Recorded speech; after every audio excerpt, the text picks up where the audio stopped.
Qual foi o primeiro goleiro a usar luvas num jogo de futebol?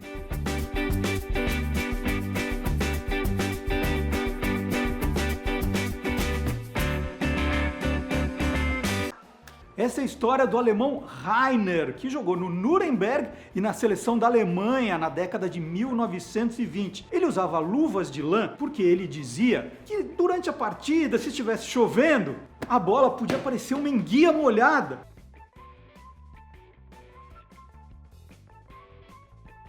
E as luvas de lã tornavam a defesa mais fácil. Depois dele, o espanhol Ricardo Zamora começou a usar luvas também. Mas se dizia que era mais por uma questão de vaidade, ele achava que os homens tinham que estar sempre muito elegantes em campo. E o primeiro brasileiro a usar luvas, 1931, foi o goleiro Jaguaré, do Vasco, que trocou o Vasco pelo frio da Europa, foi jogar no Barcelona. E aí ele usava luvas de couro, mas para se proteger do frio mesmo, foi para questão técnica não. A linha do meio do campo do estádio Milton Correia, o Zerão, em Macapá, foi pintada exatamente onde passa a linha imaginária do Equador, aquela que divide os hemisférios Sul e Norte. Recentemente, o Santos esteve jogando lá pela Copa do Brasil contra o Santos do Amapá. A curiosidade é que desse jeito, cada time acaba jogando em um lado do planeta. Um no hemisfério norte, outro no hemisfério sul. Um no verão, outro no inverno. Um na primavera, outro no outono. Ah, antes que eu me esqueça, o estádio chama Zerão porque a latitude ali na linha do Equador é zero. E aí o Juca escreveu na Folha de São Paulo, quando o Ajax foi para a final do Campeonato Paulista, que quem torce pro Audax é audaxiano. Eu encontrei na internet audaxioso, né? E aí fiquei com essa dúvida. Mas aí veio uma ideia, Celso. A gente sabe, né? Quem torce pro Flamengo, flamenguista, pro Palmeiras, palmeirense. Mas tem alguns que tem umas pegadinhas, né? Paraná, Vários. paranista. Então vamos fazer um jogo aqui, ó. O Davi vai entregar os envelopes. Muito bem, muito obrigado. Nós temos aqui, ó, 6 envelopes, e aí tem nomes de times e a gente tem que adivinhar o gentílico que se dá pro torcedor daquele time. Vamos pegar número 3 pra mim. Quem torce pro Genos de Rondônia, o que é? Genial. Não, geni? Não, é genista. Genista. Genista. Muito bem. Pra gente brincar, escolhe o. Vamos fazer 2 pra cada um, vai. 6. Não, eu que faço pra Então você, vai. papai. Então vai. Quem torce pro Interporto de Tocantins, é? Deve ser interportense ou interportista. Não, mas é uma, não é... Agora tem que chutar, interportense, vai. Portense? É. Portense! É. Errado! É portista. Portuense. Ah, é bom, eu ia errar de qualquer jeito. Portuense. Agora pra mim, vai. Quem torce pro Águia de Marabá, do Pará, é... Aguiano. Acertou! Aguiano, é você pra terminar? Essa é fácil, hein? Quem torce pro Avaí de Santa Catarina é? Havaí. Vai. Havaiano? Havaiano! Ah,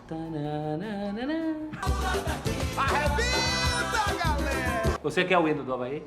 Não. Não quer, mas eu vou cantar assim mesmo. Você sabe que o hino do Havaí tem uma peculiaridade, né? Ele foi composto em ritmo de bossa nova. Ula. Não, bossa nova. É. Tem até uma versão em francês, quando o Guga foi campeão. Então vai, canta em francês. Não, em francês não vou saber, eu sei ouvir em francês. Então vai. Ouço muito bem francês. O violãozinho, se eu tivesse o violãozinho aqui, o banquinho e o violão. Na ilha formosa, cheia de graça, o time da raça, é povo, é gente, é bola pra frente, é só coração, o meu Havaí. Havaí, meu Havaí, da ilha és o leão. Havaí, meu Havaí, tu já nasceste campeão. Não dá pra esquecer o seu belo passado, mas a hora é presente e o time vem quente, de encontro marcado com seus dias de glória, pois a hora é vitória, vencer, vencer. Lá, lá, lá, lá, lá. Essa parte mais difícil de decorar. Lá, lá, lá, lá, lá, lá, lá, lá, lá, lá, lá, lá.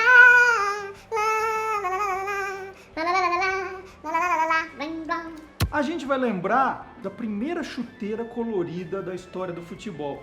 E tem a ver com a camisa que você está usando aqui. Camisa do balé? É, o balé, o cara vem com a do camisa Bale. Os caras sacaneiam, dizem que é a camisa do balé, mas não é não, é a camisa do Bale. Mas essa história é do Tottenham e é do comecinho do século XX. Um jogador chamado Herbert Chapman, ele teve uma ideia que parecia brilhante. Ele falou assim, vou colocar chuteiras amarelas e aí fica mais fácil para os meus companheiros me acharem no campo. Só que o que aconteceu? Ficou mais fácil também para os adversários acharem ele no campo. E aí a média de gols dele, ó, despencou. O Herbert Chapman foi depois técnico do Arsenal, rival, grande rival do Tottenham. E histórico por transformar esquemas táticos. A primeira chuteira colorida que eu me lembro era a branca. Que eu me lembro de ver jogos assim da nossa geração. Casagrande, Campeonato Paulista de 82, jogava com chuteira branca. Parecia o cara que tava indo pro balé.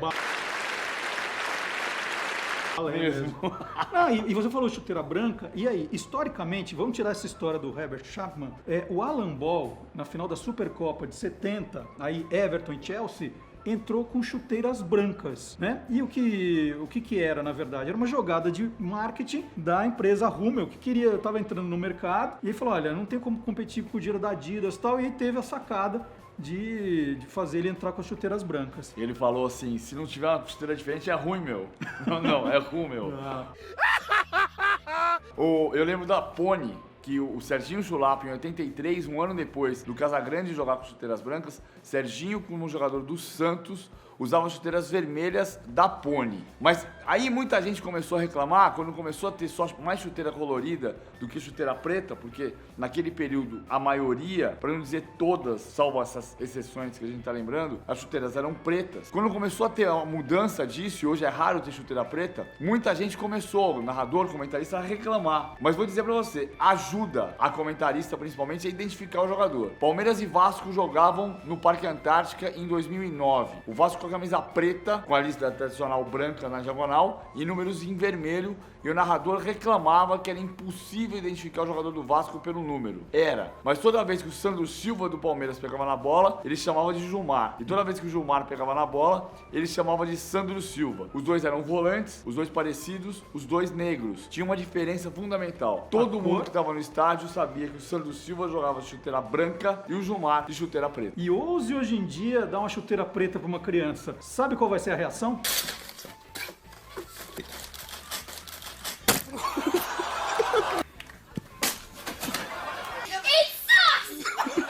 Estádios curiosos, começa comigo. O meu estádio é o Estádio da Montanha, estádio que pertencia ao Cruzeiro de Porto Alegre. Não é o Cruzeiro de Minas Gerais, não. É o Cruzeiro de Porto Alegre. O estádio foi inaugurado em 1941 e ele durou até 1970, um estádio com capacidade para 20 mil pessoas. O Cruzeiro era um time importante de Porto Alegre, mas depois foi perdendo força, perdendo torcedor, a dupla Grenal ganhando importância e o estádio foi vendido em 70 para um cemitério que foi erguido bem onde antes era o campo. E o curioso dessa história toda é que parte da arquibancada permanece lá até hoje. Tem muito torcedor do antigo Cruzeiro que vai lá até hoje matar a saudade. E o estádio, né, fica numa região conhecida como Colina Melancólica, mais melancólica do que nunca. Camisa do Tottenham para falar do Leicester. E o Tottenham veio ali galopando junto com o Leicester, enquanto o Leicester trabalhava para se tornar o primeiro campeão inédito na Inglaterra desde 1978. Campeões inéditos. O Leicester nunca tinha sido campeão antes na Inglaterra. Na Inglaterra, antes do Leicester, campeão inédito tinha sido Nottingham Forest em 1978. E curiosamente, a partir dali ele ganhou 2 títulos europeus. Um título inglês, 2 títulos da Copa dos Campeões da Europa. Campeão inédito. Na Itália, o último foi a Sampdoria em 1991. O último campeão inédito na Espanha foi o Deportivo La Coruña em 2000. E na Alemanha, o último campeão inédito foi o Wolfsburg em 2009. No Brasil, se você considerar a unificação dos títulos brasileiros, e a CBF anunciou isso há 6 anos, então o último campeão inédito do Brasileirão foi o Atlético Paranaense em 2001. Em fevereiro deste ano, no jogo Barcelona 6, Celta de Vigo 1, o Messi fez isso aí, ó, na cobrança de um pênalti, rola para o uruguaio Suárez, que acaba marcando o gol. E todo mundo se lembrou deste lance aí, ó. É o Cruyff, recentemente falecido, rolando a bola para o companheiro Jesper Olsen e devolvendo para ele, né? No jogo com o Helmond Sport em dezembro de 82. O Ajax ganhou de 5-0. Aquele que a gente viu, porém, não foi o primeiro pênalti em 2 toques da história. O primeiro pênalti em 2 toques da história foi este aí, 1957, 5 de junho, eliminatórias para a Copa do Mundo. O jogo é Bélgica 8, Islândia 3, pelas eliminatórias. O belga Rick Coppens passou para Andre Peters, que devolveu para o companheiro Coppens fazer o 7º gol belga. Mais do que um pênalti em 2 lances, um pênalti em 3 lances, o primeiro de todos os tempos. Estádio 1º de Maio em São Bernardo do Campo. Aliás, 1º de Maio, coisa nenhuma. Estádio 1º de Maio não para quem nasceu no ABC, para quem viveu no ABC. Eu vivi em São Bernardo 15 anos e sei que lá é estádio da Vila Euclides. Estádio da Vila Euclides porque fica exatamente no bairro da Vila Euclides, aproximadamente 800 metros do Paço Municipal. Era o campo da Elne. A Elne era uma indústria têxtil que foi criada, que chegou a São Bernardo no final dos anos 40 e que sobreviveu até o início dos 70. No campo da Elne, na Elne, havia um campo que ficava nos fundos da empresa. E ali jogaram jogadores importantíssimos. Pelé jogou no campo da Elne quando era conhecido assim. Em 74, a indústria estava perto já de fechar, de encerrar suas atividades, e o Pelé jogou lá pelo Santos contra o Palestra de São Bernardo em 1974. Logo depois, final dos anos 70, a Vila Euclides ficou conhecida nacionalmente por causa das greves dos metalúrgicos, comícios antes ainda do nascimento do PT. Os comícios dos trabalhadores aconteciam no campo da Vila Euclides, que ficava no fundo da indústria Elne. Virou campo da Vila Euclides, que não tinha jogo de futebol. No começo dos anos 80, passou a ver a obra, que durou 10 anos aproximadamente, para a construção do estádio da Vila Euclides, estádio 1º de Maio. Naquele tempo da construção, o São Bernardo era outro, não era o São Bernardo Futebol Clube que se classificou para as quartas de final do Campeonato Paulista de 2016. Era o Esporte Clube São Bernardo, ou antes, o Aliança, que se fundiu com o Esporte Clube São Bernardo e deu as cores azul, preto e branco ao velho Esporte Clube São Bernardo, que jogava no Baetão. Baetão, o estádio antecessor no ABC do estádio da Vila Euclides para jogos de futebol. E no Baetão, por exemplo, jogou o Água Santa na campanha do acesso para subir à primeira divisão, a Série A1 de 2015 para 2016. Eu tô vendo, Celso. Isso aqui não tem nada.